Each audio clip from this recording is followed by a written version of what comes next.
उत्तराखंड की बात करें तो यहां पर बारिश का दौर जारी है, जिससे कई इलाकों में तबाही मच गई है। कुमाऊं के लिए भारी बारिश का रेड अलर्ट जारी किया गया। खासकर कुमाऊं के 3 जिलों की अगर बात की जाए, चंपावत, नैनीताल और उधम सिंह नगर, जहां पर रेड अलर्ट जारी किया गया है। 14, 16 और 17 जुलाई के लिए मौसम विभाग की ओर से अलर्ट जारी किया गया। मौसम के अलर्ट को देखते हुए शासन ने अगले 2 दिन यानी कि 14 और 15 जुलाई को सभी स्कूल बंद रखने का फैसला लिया। शासन ने इसके लिए निर्देश भी जारी कर दिए हैं।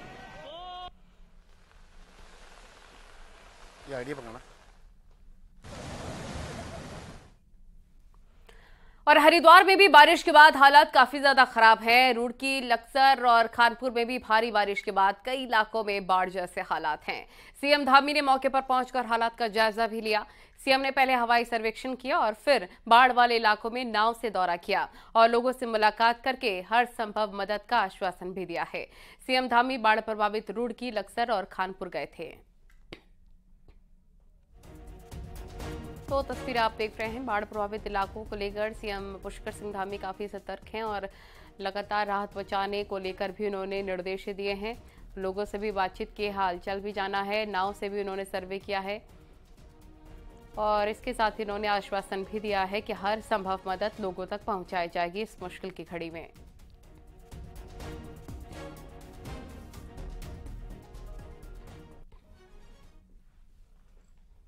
और हरिद्वार के आपदा प्रभावित क्षेत्रों का निरीक्षण कर लौटे मुख्यमंत्री पुष्कर सिंह धामी ने कहा कि पूरा हरिद्वार जलमग्न है।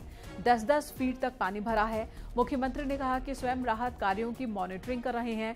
मुख्यमंत्री ने यह भी बताया कि जरूरत पड़ी तो राहत एवं बचाव कार्य के लिए सेना की भी मदद ली जाएगी।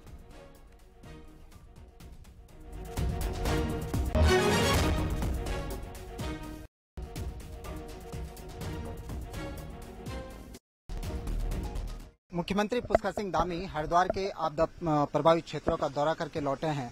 सर, क्या कुछ हालात वहां पर हैं? पूरा हरिद्वार आपदा की चपेट में है, जलमग्न हो गया है।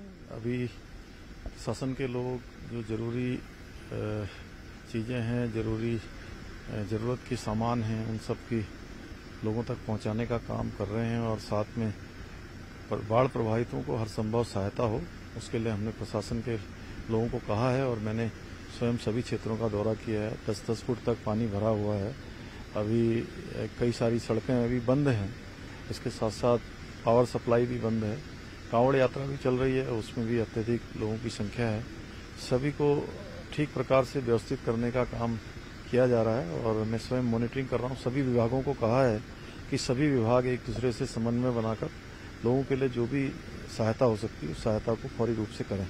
सर, क्या सेना या अर्धसैनिक बलों की भी आप लोग मदद लेने जा रहे हैं? एनडीआरएफ की टीम लगी हुई है और सेना की जरूरत पड़ेगी तो सेना के लोगों को भी हम लोगों ने अनुरोध कर लिया है कि सेना भी जो है अगर जरूरत पड़ेगी तो सेना की मदद मिलेगी। तो हरिद्वार में जो आपदाग्रस्त क्षेत्र है वहां पर मुख्यमंत्री ने राहत कार्यों को तेज करने के निर्देश दिए हैं। मुख्यमंत्री का कहना है कि यदि जरूरत पड़ी तो सेना की मदद भी ली जाएगी। सेना से भी बातचीत हो गई है, लेकिन अभी हरिद्वार में एनडीआरएफ, एसडीआरएफ और तमाम जो सुरक्षा एजेंसियां हैं उनको तैनात किया गया है। कैमरा पर्सन दीपक उपाध्याय के साथ सुनील नौप्रभात, न्यूज 18 देहरादून।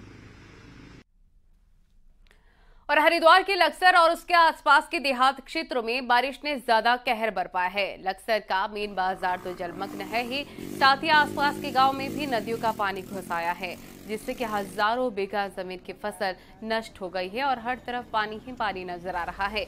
जल जमाव से लोगों को काफी दिक्कतें हो रही हैं। तस्वीरें आप देख सकते हैं कि कैसे हालात सैलाब जैसे बने हुए नजर आ रहे हैं।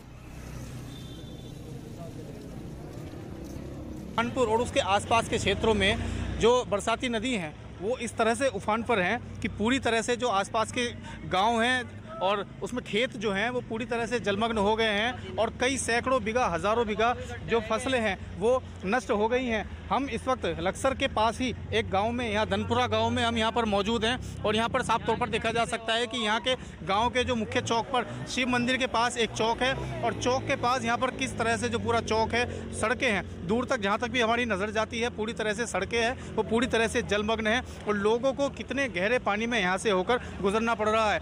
यहाँ से हमारी बाईं ओर एक सरकारी स्कूल है और सरकारी स्कूल को साफ तौर पर देखा जा सकता है कि जो स्कूल है वो पूरी तरह से जलमग्न है और उसके ना सिर्फ मैदान में बल्कि पूरी तरह से उसकी क्लासेस में, कक्षाओं में भी जो है पानी भरा हुआ है। हालांकि स्कूल आज बंद है, स्कूल की छुट्टी है। तो स्थिति जो है यहाँ पर बहुत ज़्यादा गंभीर है। मुख्यमंत्री ने यहाँ पहुँचकर जरूर अधिकारियों को जरूरी दिशा निर्देश यहाँ पर दिए हैं। अब देखने वाली बात होगी कि कब यहाँ पर जो जनजीवन है वो सामान्य रूप लेता है और कब जो है लोगों को बारिश से और इस जलभराव से राहत मिलती है। न्यूज़ 18 पुलकित शुक्ला, लक्सर, हरिद्वार।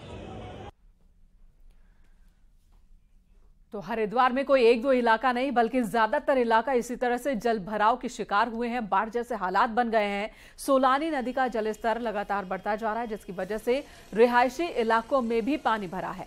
खानपुर में हाल सबसे ज्यादा खराब है और इसी के साथ गंगा नदी का जलस्तर भी बढ़ता ही जा रहा है। वार्निंग लेवल के ऊपर अब बह रही है गंगा।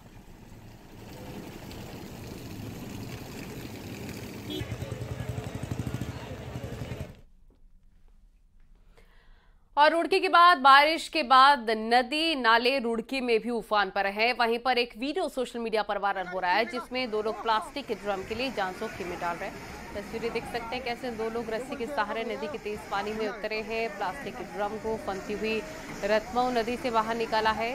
वीडियो रतमऊ नदी घनौरी का बताया जा रहा है, जिसमें घोड़े से लालच के लिए लोग जान को जोखिम में डालते हुए नजर आ रहे हैं।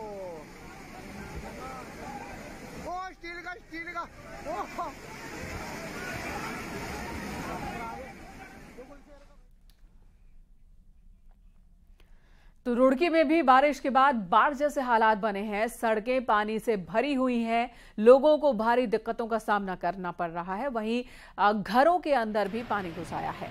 रुड़की देहरादून NH 73 के रामपुर में सड़क देखिए किस तरह से जलमग्न। घरों के अंदर भी पानी। ट्रैक्टर ट्रॉलियों से बाइक और गाड़ियां निकाली जा रही हैं। ट्रैक्टर ट्रॉली वाले गाड़ियों को पार कराने के लिए पैसे भी ले रहे हैं।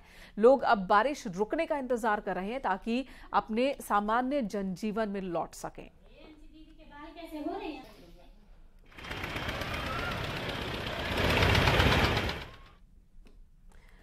कोटद्वार में बारिश के बाद मालन नदी में आए उफान से पुल टूट गया है और पुल का एक हिस्सा नदी में गिर गया है, जिसके बाद से सैकड़ों गांव का संपर्क कोटद्वार से टूट गया है। मालन नदी पर बना पुल कोटद्वार भावर क्षेत्र की लाइफलाइन कहा जाता है। ऐसे में पुल टूट जाने से लोगों को आवाजाही में भी काफी दिक्कतों का सामना करना पड़ रहा है। संज्ञान में आया कि जो पानी का फ्लो इस प्रकार से आया कि पुल के एक पिलर पर ही सारा दबाव उसका पानी का एक छोर उसका उसी तरफ आते रहा। अभी भी जैसे भी आप लोगों ने देखा भी होगा पानी का फ्लो लगभग 20 से होकर जाने लग गया है। मतलब फैल के जिसको पानी को जाना चाहिए था वो उसके बजाय पूरा एक तरफ को जैसे जा रहा है। संभवतः वो उससे ऐसा लग रहा है कि इस पिलर पर जो है स्कोरिंग होगी। सर अब ये तो 2-3-4 साल से पहले मुश्किल ही बनाएगा कोई, क्यों अब बाबर की सारी लाइन कट चुकी है। जाने का कोई और रास्ता? कोई रास्ता नहीं है सर इस समय।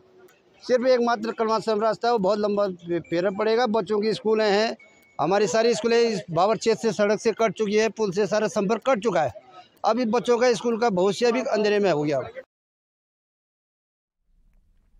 और मालन नदी पर मौजूद ये पुल जब टूटा उस वक्त पुल के ऊपर 3 लोग सवार थे। पुल टूटने से तीनों नदी में गिर गए। 2 तो किसी तरह से पुल पर वापस चढ़ गए, बच गए, जबकि एक शख्स पानी के तेज बहाव में डूब गया। नदी में डूबे शख्स की तलाश की जा रही है। तीनों कोटद्वार के कलाल घाटी इलाके के रहने वाले हैं।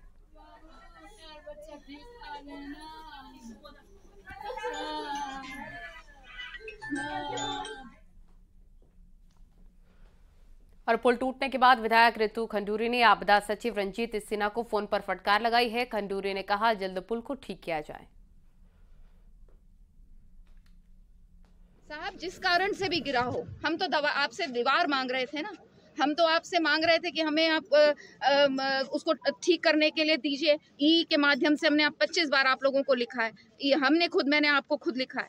This is very unfortunate, Mr. Sinha, and now I want this bridge to be, whatever has to be done, I want it done at a very fast speed.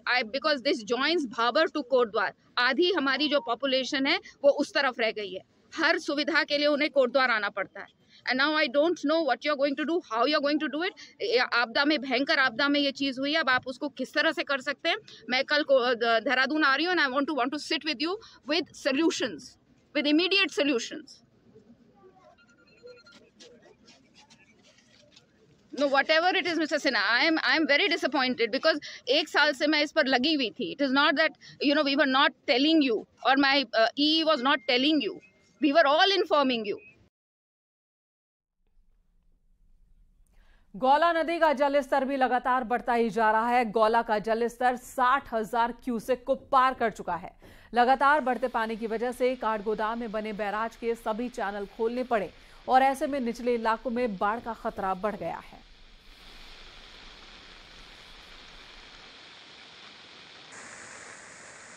इस समय मैं गौला नदी में खड़ा हूं और गौला नदी का क्या नजारा है ये आप देखिए किस तरीके का दृश्य है। ये मटमैला पानी बता रहा है कि किस कदर बारिश हो रही है, झमाझम बारिश हो रही है कुमाऊं के पहाड़ों में।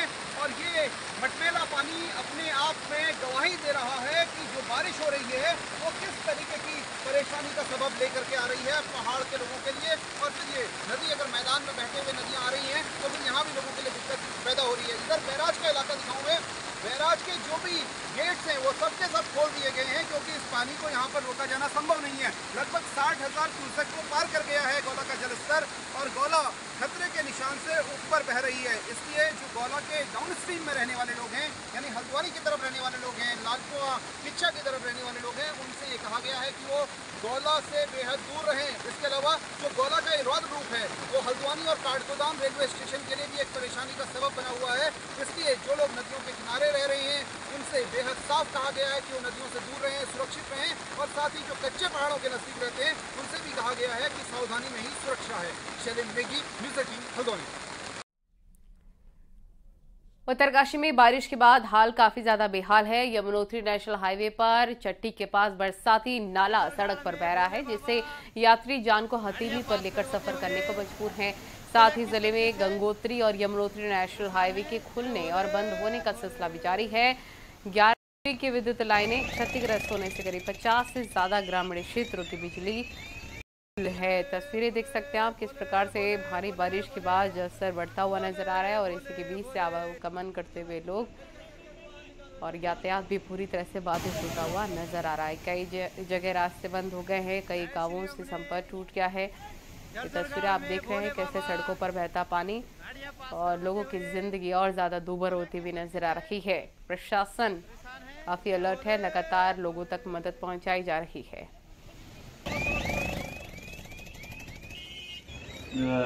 जो हमारा गंगोत्री यमुनोत्री मार्ग है समय समय पर अवरुद्ध हो रहा है तो वो सुचारू किया गया है। वर्तमान में दोनों मार्ग सुचारू हैं और जो हमारे आंतरिक मार्ग हैं 46 मार्ग अभी बंद हैं जिनकी लगातार मॉनिटरिंग की जा रही है और संबंधित विभाग द्वारा उनको सुचारू करने का प्रयास किए जा रहे हैं। जैसा कि अभी जनपद में बारिश आज सुबह हुई थी। तो लगातार बारिश की वजह से ज्यादातर नदियां उफान पर हैं। चमोली में बहने वाली अलकनंदा नदी की भी यही स्थिति है। धौला नदी, मंदाकिनी, पिंडर नदी का जलस्तर भी बढ़ गया है और मूसलाधार बारिश अब भी जारी है। नदी नाले भी उफान पर हैं। मैदानी इलाकों में बाढ़ का खतरा बढ़ता ही जा रहा है और यही वजह है कि प्रशासन की ओर से अलर्ट जारी किया गया। उत्तराखंड के 3 जिलों में रेड अलर्ट जारी किया गया है और अगले 3 दिनों तक सतर्क रहने को कहा गया है।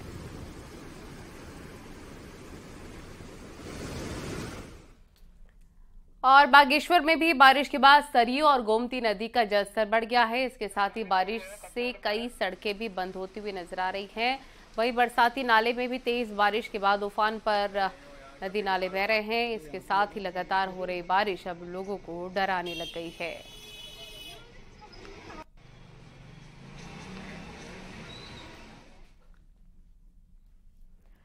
बारिश की वजह से हल्द्वानी से सटे लालकुआं इलाके में लोगों का रहना मुश्किल हो गया है। इलाके में बरसात का पानी घरों में भर गया। पानी मोहल्लों की सड़कों पर भी है और घर के अंदर, घर के बाहर दोनों ही जगहों पर मुसीबतों का सामना करना पड़ रहा है। हालांकि प्रशासन लगातार पानी निकालने की कोशिश में भी जुटा है, लेकिन निकासी की जगह ना होने की वजह से पानी को निकालना मुश्किल हो रहा है। इलाके के एसडीएम ने जलभराव वाली कॉलोनियों का दौरा किया और लोगों से भी बातचीत की, उनकी मुसीबतों को जाना और जल्द ही राहत सामग्री पहुंचाने के दावे किए। तो जो लोगों के यहाँ ने सुझाव दिया है कि वो जो पतली गली हम लोग यहाँ पर है उस गली में अगर यूं पाइप डाल दिया जाए बड़ा खुदाई करके और इसके पानी की निकासी का 2-3 रास्ता बना दिया जाए तो इसका समाधान कुछ हद तक हो सकता है। जोशीमठ से लगभग 9 किलोमीटर आगे हाथी पर्वत के पास बद्रीनाथ राष्ट्रीय राजमार्ग का हिस्सा अलकनंदा नदी की तरफ खिसक गया है और सुरक्षा दीवार भी टूट चुकी है। लगातार हो रही बारिश के बाद अलकनंदा नदी का जलस्तर तेजी के साथ बढ़ रहा है, जिससे सड़क का कटाव शुरू हो गया है। अब केवल यहाँ पर पुरानी सड़क ही आवाजाही के लिए रह गई है। लगातार बारिश होती रही तो सड़क पूरी तरीके से टूट सकती है। और आप देखिए हाथी पर्वत के पास नेशनल हाईवे का ये पूरा आधा हिस्सा कल और आज हुई बरसात के बाद नीचे की तरफ धंसता चला जा रहा है। पूरा पुस्ता टूट चुका है। अलकनंदा नदी ने अपने तेज बहाव में इस पूरे नेशनल हाईवे को काट कर रख दिया है और ये नेशनल हाईवे की जो दीवार है वो धीरे धीरे नीचे की तरफ खिसकती चली जा रही है। और यहाँ पे देखिए सुरक्षा के लिहाज से यहाँ पे क्योंकि यात्रा चल रही है हेमकुंड साहिब और बद्रीनाथ धाम की, तो ऐसे में सुरक्षा की दृष्टि से यहाँ पे सेफ्टी वॉल लगाई गई हैं। और आप देखिए पूरे ये आपको दिखाएंगे पूरी तस्वीरें, ये नेशनल हाईवे का आधा पूरा हिस्सा नीचे की तरफ ढह रहा है। तो कहीं ना कहीं जो पहाड़ों में बारिश का जो कहर है वो साफ दिखाई दे रहा है। नितिन सेमवाल, न्यूज 18, हाथी पर्वत, जोशीमठ। इधर टिहरी में NH-58 एक बार फिर से बंद हो गया। कोडियाला और मूलिया गांव के पास बड़ी बड़ी चट्टानें टूटकर सड़क पर आ रही हैं, जिसकी वजह से हाईवे बंद हुआ। सड़क बंद होने से यात्री फंस गए और हाईवे के खुलने का इंतजार कर रहे हैं। पहाड़ पर लगातार बारिश हो रही है, जगह जगह लैंडस्लाइड हो रहा है, कई जगहों पर लोग हादसों का शिकार भी हुए हैं।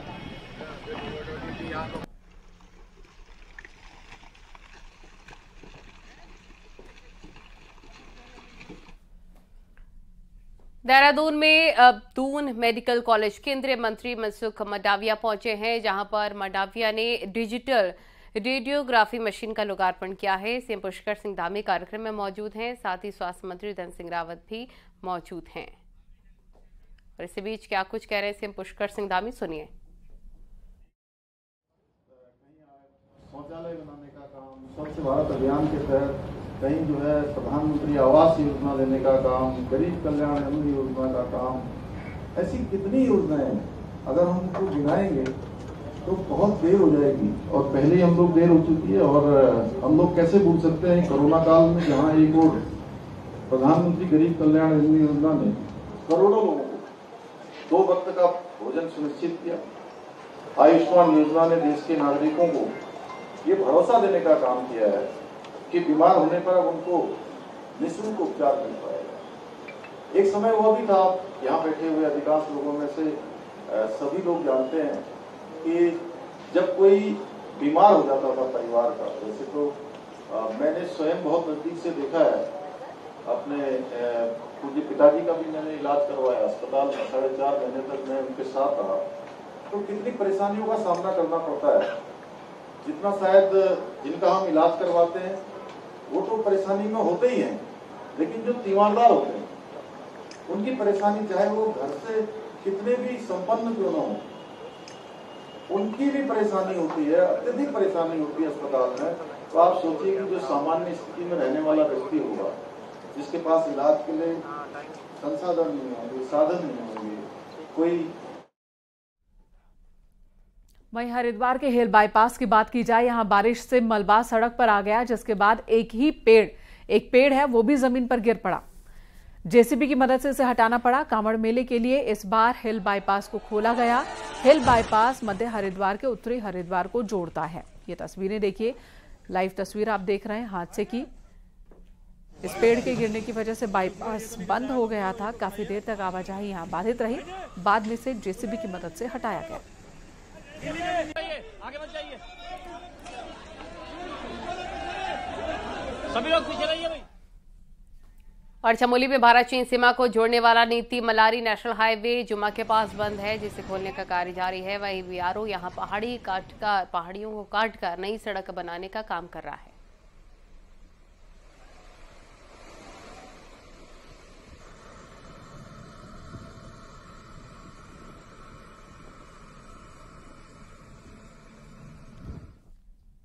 तो पहाड़ों पर बारिश जानलेवा साबित हो रही है। 11 और 12 जुलाई को भारी बारिश के बीच 3 जिलों में बहुत नुकसान हुआ। उत्तरकाशी, रुद्रप्रयाग और देहरादून में 2 दिन में बारिश से 8 लोगों की जान चली गई, जबकि 14 लोग जख्मी हुए और इसी के साथ 11 और 12 जुलाई की बारिश से 27 घर जमींदोज हो गए। मॉनसून सीजन में 15 जून से अभी तक 17 लोग अपनी जान गंवा चुके हैं।